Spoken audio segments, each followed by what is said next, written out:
என் சேனலுக்கு வரவேற்கிறேன். இது போன்ற சுவாரஸ்யமான சம்பவங்களை தெரிந்து கொள்ள எங்கள் சேனலை பதிவு செய்ய மறவாதீர்கள். என் பெயர் கார்த்திக். தினமும் காலையில் செய்தித்தாள்களை விநியோகிக்கும் வேலை என் கல்லூரி செலவுகளுக்கு உதவியது. ஒரு நாள் மிகப்பெரிய ராஜமாளிகை போன்ற ஒரு வீட்டின் முன்பு என் சைக்கிளை நிறுத்தி கையில் இருந்த செய்தித்தாள்களை வீட்டின் இரும்புக் கேட்டின் உள்ளே தூக்கி எறிந்தேன்.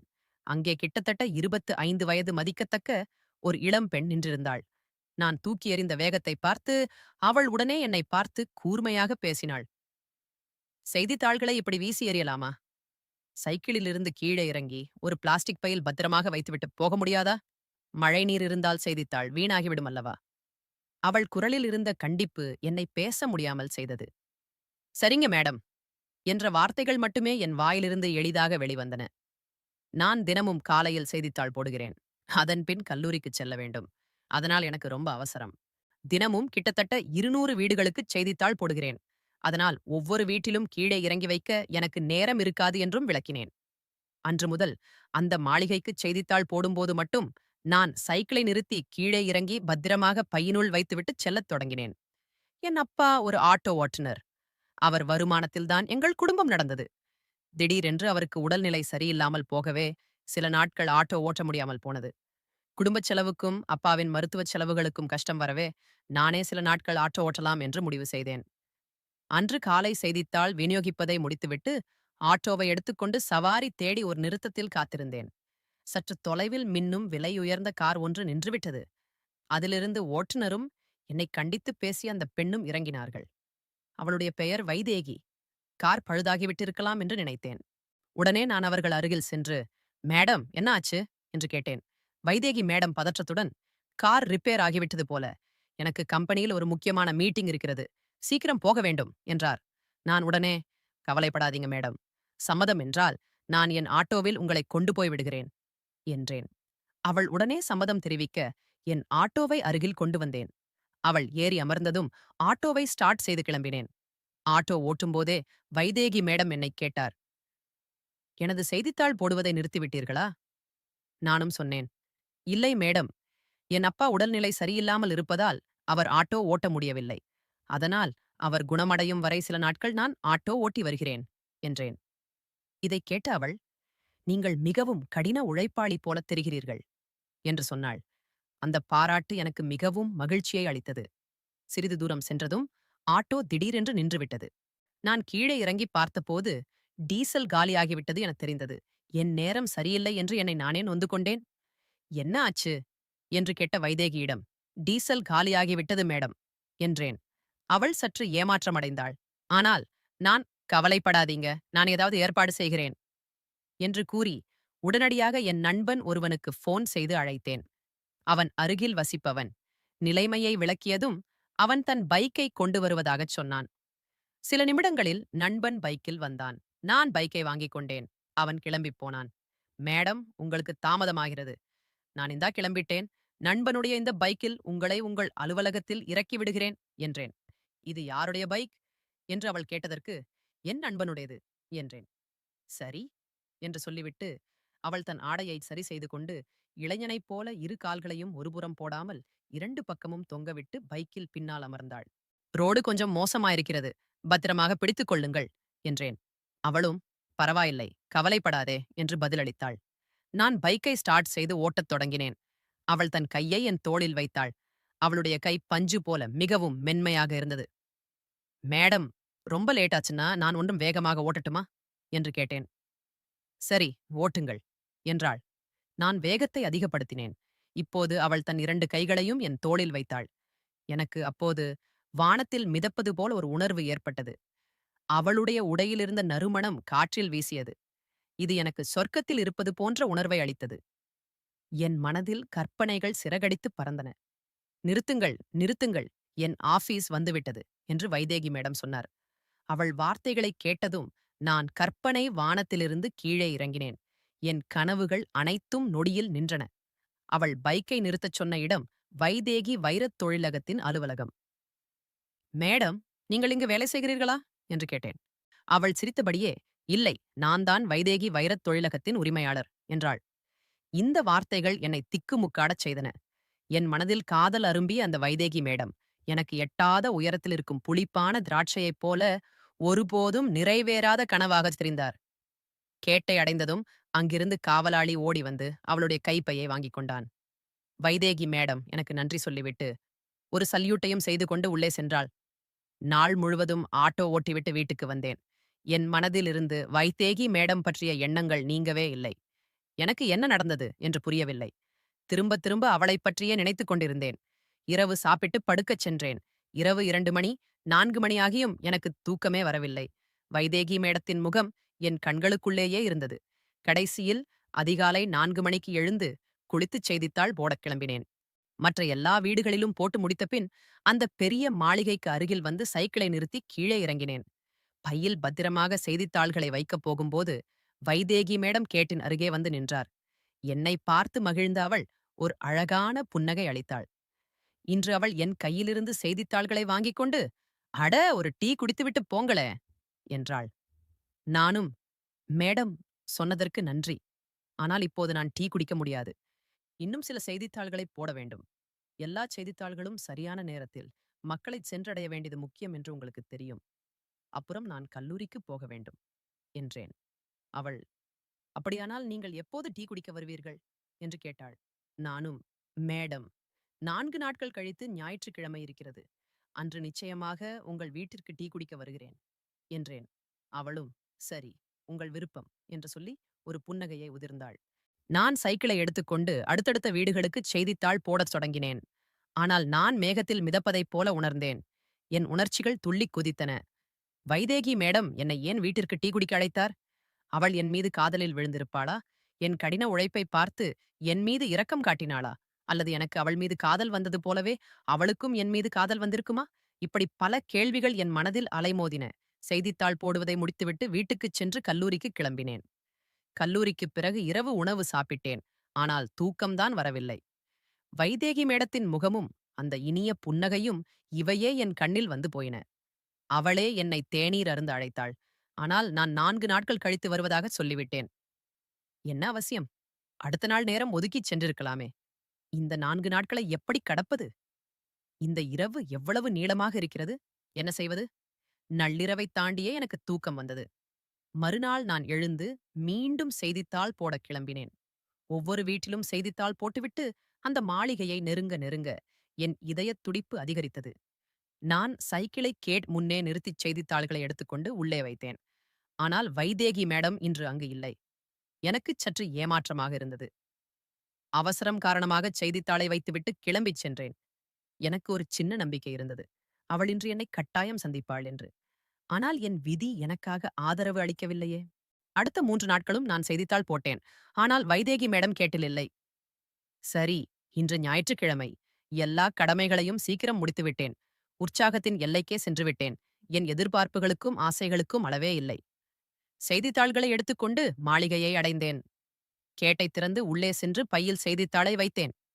இன்று முதல் முறையாக நான் கேட்டை தாண்டி வீட்டிற்குள் சென்றேன். வீட்டின் பிரதான கதவுக்கு அருகில் காவலாளி அமர்ந்திருந்தார். அவர் என்னை பார்த்து, "உனக்கு என்ன வேண்டும்? நீ யார்?" என்று கேட்டார். நானும், "வைதேகி மேடம் என்னை தேநீர் அருந்த வரச் சொன்னார்கள்" என்றேன். உடனே அந்த காவலாளி என்னை சற்று விசித்திரமாக பார்த்து, "என்னப்பா, நீ உனக்கு பைத்தியமா? வைதேகி மேடம் எப்போது உன்னை கூப்பிட்டார்கள்?" என்றார். நானும், "4 நாட்களுக்கு முன்பு" என்றேன். அந்த காவலாளி என்னை பார்த்து பரிதாபப்பட்டு, "வைதேகி மேடம் 3 அல்லது 4 நாட்களாக மருத்துவமனையில் அனுமதிக்கப்பட்டிருக்கிறார்" என்றார். "என்ன ஆச்சு அவருக்கு?" என்று பதறி அடிச்சுக் கேட்டேன். அவருடைய சிறுநீரகம் பழுதடைந்து விட்டதாகத் தெரிந்தது. அவர் மேலும் பேச வாய்ப்பு கொடுக்காமல் நான் உடனே அவரிடமிருந்து அந்த மருத்துவமனையின் முகவரியை கேட்டுக்கொண்டு புறப்பட்டேன். மருத்துவமனை மிகவும் பிரம்மாண்டமாக இருந்தது. நான் வரவேற்பறைக்குச் சென்று, "வைதேகி மேடம் எங்கே அட்மிட் ஆகியிருக்கிறார்கள்?" என்று கேட்டேன். அவர்கள் எனக்கு அறை எண்ணைச் சொன்னார்கள். அந்த அறையின் வெளியே மேலாளர்கள் சிலர் நின்று கொண்டு ஏதோ பேசிக் கொண்டிருந்தனர். அவர்கள் வைதேகி மேடத்தின் ஊழியர்களாக இருக்க வேண்டும். அவர்கள் பேசுவதை கவனித்தபோது வைதேகி மேடத்தின் சிறுநீரகம் பழுதடைந்து விட்டதாகவும் திடீரென்று உடல்நிலை மோசமடைந்ததால் மருத்துவமனையில் அனுமதிக்கப்பட்டதாகவும் தெரிந்தது. ஆனால் சிறுநீரகம் தானம் செய்ய யாரும் கிடைக்காததால் நிலைமை கவலைக்கிடமாக இருப்பதாகவும் அனைவரும் கவலையுடன் இருப்பதாகவும் புரிந்தது. அப்போது அங்கே நின்றிருந்த வைதேகி மேடத்தின் ஊழியர் ஒருவரிடம் சென்று, "நான் என் சிறுநீரகத்தை தானம் செய்ய தயாராக இருக்கிறேன்" என்றேன். முதலில் அவர் என்னை கவனிக்கவில்லை, ஆனால் என் வார்த்தைகள் அவர் காதில் விழுந்திருக்க வேண்டும். அவர் என்னை உற்றுப் பார்த்து, "நீ என்ன சொன்னாய்?" என்று கேட்டார். நான் வைதேகி மேடத்திற்கு சிறுநீரகம் கொடுக்கத் தயாராக இருக்கிறேன் என்றேன். உடனே அவர் இந்த சந்தோஷமான செய்தியை அங்கிருந்த மற்ற ஊழியர்களிடம் தெரிவித்தார். அனைவரும் மகிழ்ந்தனர். அப்போது வைதேகி மேடத்தின் மேலாளர் ஒருவர் என்னிடம் வந்து, "மேடத்திற்காக சிறுநீரகம் கொடுக்க நீங்கள் முன்வந்ததற்கு நாங்கள் மிகவும் கடமைப்பட்டிருக்கிறோம். உங்களுக்கு ஒரு பரிசுத் தொகை வழங்கப்படும். 10,00,000 ரூபாய் ரொக்கமாகவும், மேலும் உங்களுக்கு என்ன தேவையோ அதையும் தயங்காமல் கேட்கலாம்" என்றார். நானும் உடனடியாக அவரிடம், "ஐயா, நான் பணத்திற்காக என் சிறுநீரகத்தை கொடுக்கவில்லை. வைதேகி மேடத்திற்காகவே கொடுக்கிறேன்" என்று சொல்லி பணத்தை ஏற்க மறுத்தேன்.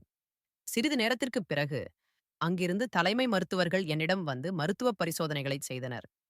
நான் சிறுநீரகம் தானம் செய்யலாம் என்று அவர்கள் பச்சை விளக்கு காட்டினார்கள். விரைவிலேயே நான் தீவிர சிகிச்சை பிரிவில் அனுமதிக்கப்பட்டேன்.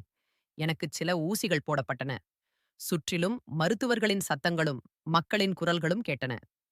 சில நிமிடங்களில் எல்லா சத்தங்களும் அடங்கின. எப்போது தூங்கினேன் என்றே தெரியவில்லை. சிறிது நேரம் கழித்து விழித்துப் பார்த்தபோது என் பக்கத்திலேயே வைதேகி மேடம் படுத்திருந்தார். நானும் அங்கேயே படுத்திருந்தேன். என் அடிவயிற்றில் லேசான வலி இருந்தது. நான் எழுந்ததும் மருத்துவர்கள் என் அருகில் வந்து இன்னும் சில ஊசிகளைப் போட்டு குழாய்களை இணைத்தார்கள். தலைமை மருத்துவர் என்னை பார்த்து, "உங்களுக்கு எப்படி இருக்கிறது?" என்று கேட்டார். நான் தலையை மட்டும் அசைத்து லேசாகச் சந்தோஷமாக இருப்பதை மட்டும் காட்ட முயற்சித்தேன். வயிற்று வலியை பொருட்படுத்தவில்லை. அருகில் பார்த்தேன். வைதேகி மேடம் படுத்திருந்தார். அவள் இன்னும் மயக்க நிலையிலேயே இருப்பதாக உணர்ந்தேன். என் கபடமற்ற முகத்துடன் வைதேகி மேடத்தை பார்த்துக் கொண்டிருந்தேன். அவளுடைய முகம் பாதி மட்டுமே தெரிந்தது. கைகளில் குழாய்கள் இணைக்கப்பட்டிருந்தன. அவளை பார்ப்பதற்காக நான் என் தலையை இடது பக்கமாக திருப்பினேன். அப்போது அங்கு வந்த ஒரு செவிலியர், "ஐயா, நேராகப் பாருங்கள். உங்கள் தலையை அங்கும் இங்கும் அசைக்காதீர்கள். இல்லையெனில் உங்களுக்கு அதிக வலி ஏற்படும்" என்றார். நான் திடுக்கிட்டு என் கனவுகளிலிருந்து நிஜ உலகிற்கு வந்தேன். 4 நாட்கள் சிகிச்சைக்குப் பிறகு நான் விடுவிக்கப்பட்டேன். வீட்டிற்குச் செல்வதற்கு முன்பு வைதேகி மேடம் இருக்கும் அறைக்குப் போக முயன்றேன். ஆனால் உள்ளே அனுமதி இல்லை. கண்ணாடி ஜன்னல் வழியாக நான் அவளைப் பார்த்தேன். மருந்துகளின் தாக்கத்தால் அவள் உறங்கிக் கொண்டிருந்தாள். அவளுடைய முகத்தைப் பார்த்ததில் எனக்கு மகிழ்ச்சியும் நிம்மதியாகவும் இருந்தது. பிறகு நான் வீடு திரும்பினேன். 2 மாதங்களில் எனக்கு MBA இறுதித் தேர்வு இருந்தது. அதனால் செய்தித்தாள் விநியோக வேலையிலிருந்து விடுப்பு எடுத்தேன்.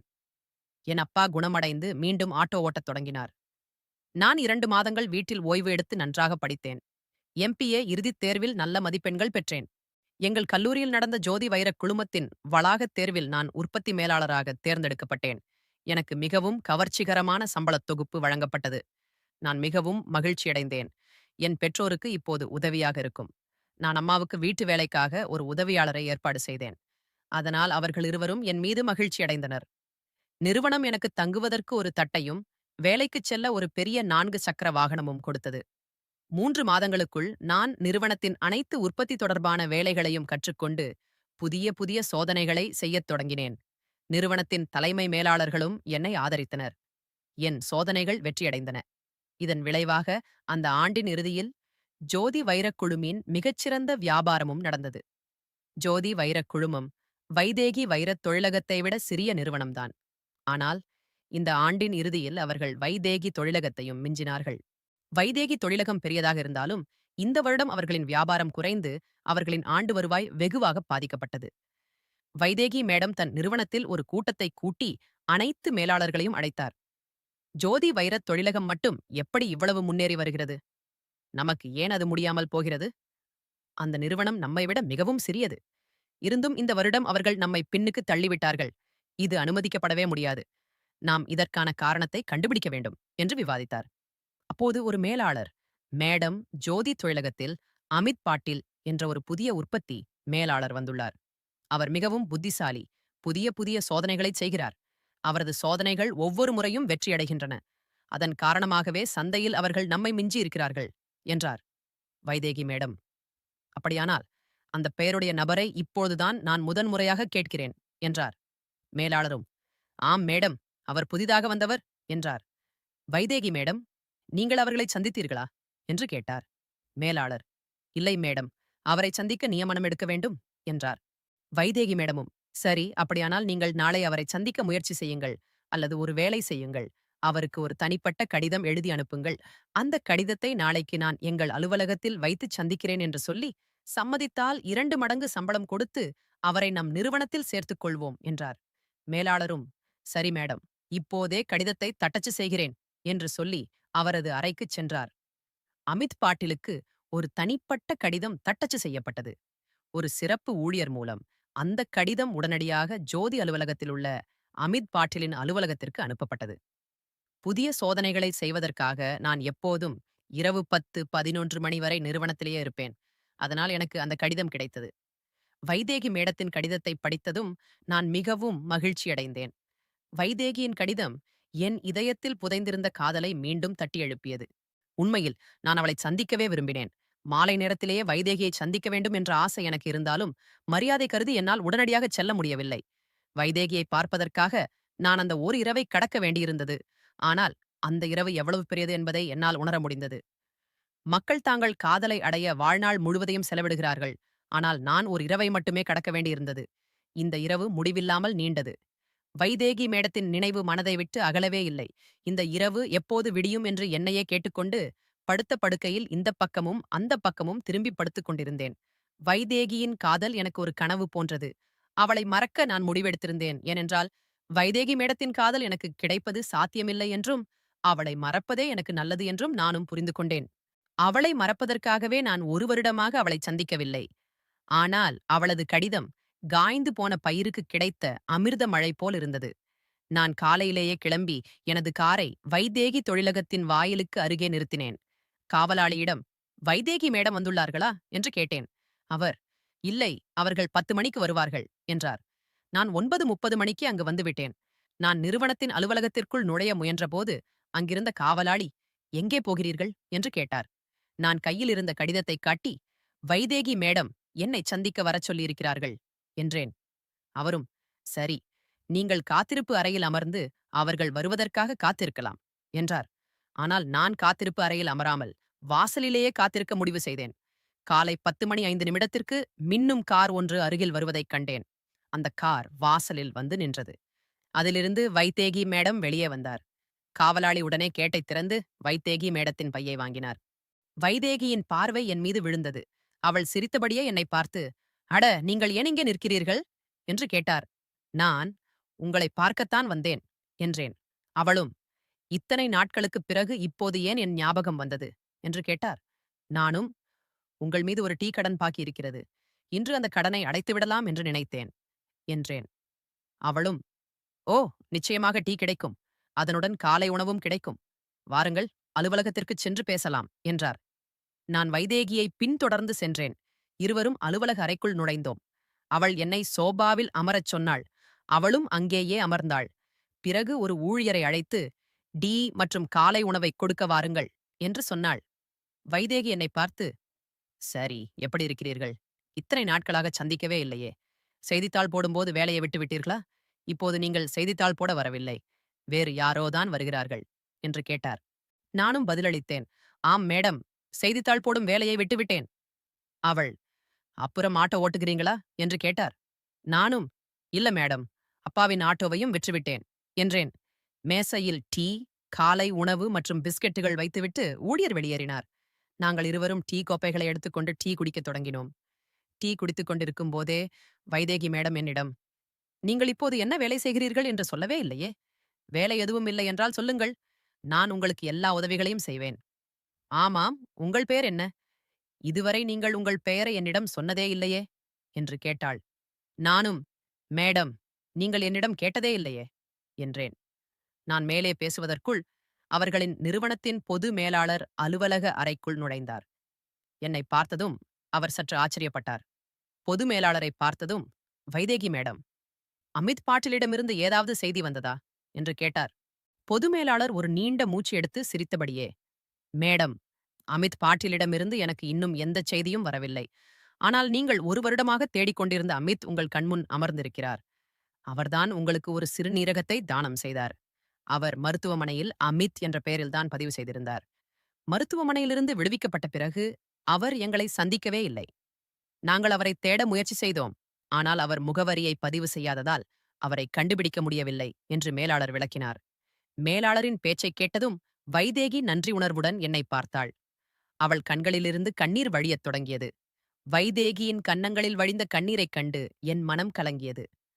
என்னால் என்னை கட்டுப்படுத்த முடியவில்லை. அந்த கண்ணீரைத் துடைப்பதற்காக என் கைகள் தானாகவே வைதேகியின் கன்னங்களை அடைந்தன. சில வினாடிகள் கண்களை மூடிவிட்டு வைதேகி மீண்டும் கண்களைத் திறந்து, "நீங்கள் ஏன் என்னை இவ்வளவு ஏமாற்றினீர்கள்?" என்று கேட்டாள். நான் அதிர்ச்சியுடன், "ஏமாற்றமா? நான் ஏதாவது தவறு செய்துவிட்டேனா?" என்றேன். அவளும், "ஆம். ஒருவேளை எனக்கு புதிய வாழ்க்கை கொடுத்தவருக்கு நன்றி சொல்லத் தவறியது என் தவறுதான். ஏனென்றால் நீங்கள் உங்களை யாரிடமோ அல்லது உங்கள் ஆட்களிடமோ சொல்லவே இல்லையே. சூரியனாக இருந்தும் நீங்கள் மறைந்தே இருந்தீர்கள். நீங்கள் உங்கள் சிறுநீரகத்தை கொடுக்கிறாவிட்டால் இன்று இந்த உலகில் இருந்திருக்க மாட்டேன். நீங்கள் சிறுநீரகத்தை தானம் செய்து எனக்கு உயிர் கொடுத்தீர்கள். அதனால்தான் இன்று இந்த வைதேகி உங்கள் முன் அமர்ந்திருக்கிறேன். இல்லையென்றால் நான் அன்றே இறந்திருப்பேன். இந்த துடிக்கும் இதயமும் இந்த சுவாசமும் உங்களால் மட்டுமே." என்று சொல்லி வைதேகி என் தோளில் தலையைச் சாய்த்தாள். என் கைகள் வைதேகியின் கண்களிலிருந்து கண்ணீரைத் துடைத்தன. நிறுவனத்தின் பொது மேலாளர் இவற்றையெல்லாம் பார்த்தபடி அமைதியாக அமர்ந்திருந்தார். அவருடைய அனுபவம் நிறைந்த கண்கள் வைதேகியின் முகத்தை படித்துக் கொண்டிருந்தன. அவர் எழுந்து, "மேடம், அமித் பாட்டீல் இந்த நேரத்திற்கு வந்திருக்க வேண்டும். ஆனால் அவர் இன்னும் வரவில்லை. நான் அவருக்கு மீண்டும் செய்தி அனுப்பியிருக்கிறேன்" என்று சொல்லிவிட்டு வெளியே சென்றார். வைதேகி என்னை கட்டிப்பிடித்து, "சொல்லுங்கள் அமித், இத்தனை நாட்களாக நீங்கள் எங்கே இருந்தீர்கள்?" என்று கேட்டாள். என் உடல் சிலிர்த்துப் போனது. வைதேகியை காதலிக்கும் என் கனவு நிறைவேறிக் கொண்டிருந்தது.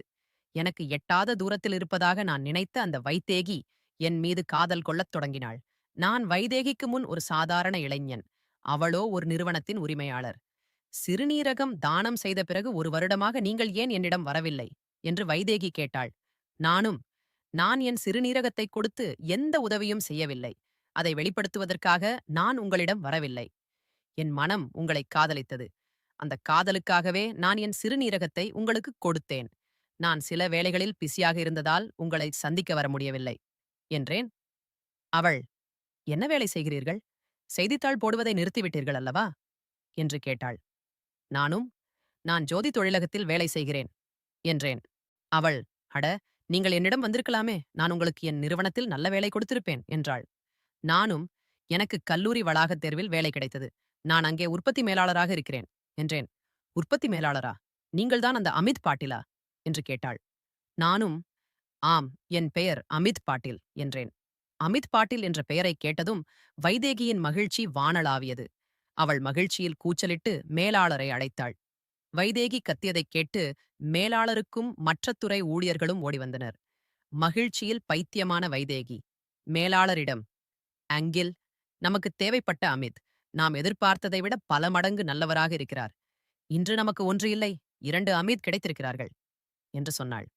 அப்படி கூறியபடியே வைதேகி எல்லோர் முன்னிலையிலும் என்னை கட்டிப்பிடித்தாள். என் வாழ்க்கையின் உண்மையான கதை இங்கிருந்துதான் தொடங்கியது. எங்கள் மகிழ்ச்சிக்கு அளவே இல்லை. இப்போது என் காதல் எனக்கு கிடைத்துவிட்டது. வைதேகியும் நானும் ஒருவரை ஒருவர் சந்தித்து மிகவும் மகிழ்ச்சியடைந்தோம். நான் ஜோதி வைரக் குழுமத்தில் ராஜினாமா செய்ய விரும்பினேன். ஆனால் நிறுவனத்தின் உரிமையாளர், "நீங்கள் எங்களை விட்டுப் போகாதீர்கள். உங்களுக்கு என்ன வேண்டுமானாலும் கேளுங்கள்" என்றார். உண்மையில் எனக்கு பண ஆசை எதுவுமில்லை. ஆனால் ஜோதி வைரக் குழுமம் எனக்கு ஒரு அடையாளத்தை கொடுத்தது. என்னுடைய சொந்த அடையாளம். அதனால் அவர்களின் சம்மதம் இல்லாமல் அல்லது அவர்கள் மனவருத்தத்துடன் நான் அவர்களை விட்டுப் போவது எனக்குச் சரியாகத் தோன்றவில்லை. எனவே ஜோதி வைரக் குழுமத்தை விட்டு விலகவில்லை. வைதேகியும் என் முடிவை ஏற்றுக்கொண்டாள். அவள் என் முடிவுக்குத் துணையாக இருந்தாள். நான் அவ்வப்போது வைதேகிக்கு உதவி செய்யத் தொடங்கினேன். வைதேகியின் ஊழியர்களுக்கும் முக்கிய குழுவினருக்கும் நான் ஆலோசனை வழங்கினேன். அதன்படி அவர்களும் தங்கள் நிறுவனத்தின் முன்னேற்றத்தை அடையத் தொடங்கினர். மெல்ல மெல்ல வைதேகி வைரத் தொழிலகமும் முன்னேறத் தொடங்கியது. அதனுடன் சேர்ந்து வைதேகியும் நானும் காதலில் மேலும் முன்னேறினோம். வைதேகியின் நிறுவனத்திற்கு நல்ல வரவேற்பு கிடைக்கத் தொடங்கியது. அதை ஒட்டி அவள் நிறுவனத்தின் ஊழியர்களுக்காக ஒரு விருந்து ஏற்பாடு செய்தாள். இது தொழிலாளர்களுக்கான விருந்தென்றாலும் நிறுவனத்திலேயே நடந்தது. எல்லோருக்கும் பரிசுகளும் வழங்கப்பட்டன. ஊழியர்கள் கடினமாக உழைத்தார்கள். அத்துடன் நானும் அவ்வப்போது ஆலோசனை வழங்கினேன். எனவே ஒரு பெரிய ஹோட்டலில் ஊழியர்களுக்காக சிறப்பான ஒரு விருந்து ஏற்பாடு செய்யப்பட்டது. மாலை 10 மணிக்கு விருந்து இருந்தது. வைதேகி என்னை தனியாக சீக்கிரமாக வரச் சொல்லியிருந்தாள். நான் 5 மணிக்கே விருந்து நடக்கும் ஹோட்டலுக்குச் சென்று விட்டேன். ஊழியர்கள் அனைவரும் வந்திருந்தனர். நகரத்திலும் நாட்டிலும் உள்ள சிறிய பெரிய வணிகர்களும் அங்கு அழைக்கப்பட்டிருந்தனர். எங்களை காதலர்களாகக் கண்ட அனைத்து ஊடகங்களும் அங்கு கூடின.